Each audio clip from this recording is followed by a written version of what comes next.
BRS హయాంలో విద్యుత్ కొనుగోళ్లపై దర్యాప్తుని సీబీఐకి అప్పగించాలన్న కాంగ్రెస్ ప్రభుత్వ నిర్ణయంపై మండిపడ్డారు కేంద్ర మంత్రి బండి సంజయ్. బీఆర్ఎస్తో బేరం కుదరకపోవడంతో సీబీఐ అంటూ ఇప్పుడు కొత్త డ్రామాకి తెరలేపారన్నారు. మరోవైపు బీఆర్ఎస్ని కాపాడేందుకు బీజేపీ ప్రయత్నిస్తోందని విమర్శించారు మంత్రి పొంగులేటి. ఇంకోవైపు విద్యుత్ కొనుగోళ్లు పారదర్శకంగా జరిగాయని, కాంగ్రెస్ బీజేపీలో డైవర్షన్ పాలిటిక్స్ చేస్తున్నాయని ఫైర్ అయ్యారు బీఆర్ఎస్ నేతలు.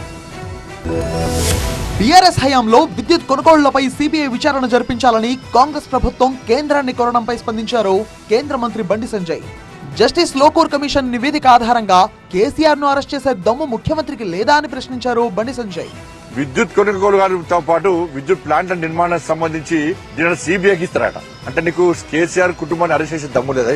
నీకు చేత కాదా చెప్పు. నివేదిక వచ్చి ఏడాదైనా కేసీఆర్ పై చర్యలు తీసుకోకపోవడంలో ఆంతర్యం ఏంటని ప్రశ్నించారు బండి సంజయ్. బీఆర్ఎస్ తో బేరం కుదరలేదు కాబట్టే ఇప్పుడు సీబీఐ విచారణ అంటున్నారని విమర్శించారు. అంటే ఈ సంవత్సరం నెలల పాటు బేరసారాలు కుదుర్చుకున్నారు.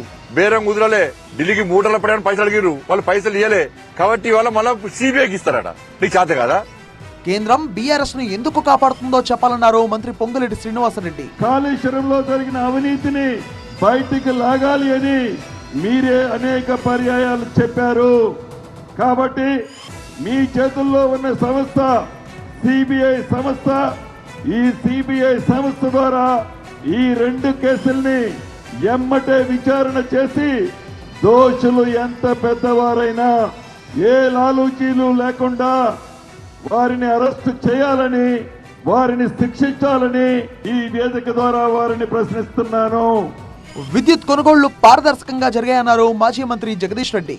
డైవర్షన్ పాలిటిక్స్ కోసమే ఇప్పుడు విద్యుత్ కొనుగోలు స్కామ్ అంటున్నారని ఫైర్ అయ్యారు. అసలు ఈ లోకూర్ అంటే ఆయన ఛార్జ్ తీసుకున్నాడా? ఈ రిపోర్ట్ ఇచ్చిందా? ఇస్తే ఎప్పుడు ఇచ్చిండు?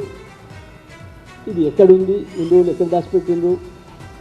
ఎవరికైనా తెలుసా ఈ రాష్ట్రంలో? అసలు ఏ మంత్రి అయినా సరే ఎవడు దమ్మునోడు ఎవడొస్తాడో ఛాలెంజ్ చేస్తున్నా. ఎప్పుడైనా రాత్రిపూట ఒక్కసారి పవర్ ఉంటుందా? 12 గంటలు మాత్రమే రైతాంగానికి విద్యుత్ అందుతుంది. ఈ విషయంలో ఏ దేనికైనా నేను సిద్ధంగా ఉన్నా. కాంగ్రెస్ బీజేపీ కూడబలుక్కొని బీఆర్ఎస్ పై విష ప్రచారం చేస్తున్నారని మండిపడ్డారు గులాబీ నేతలు.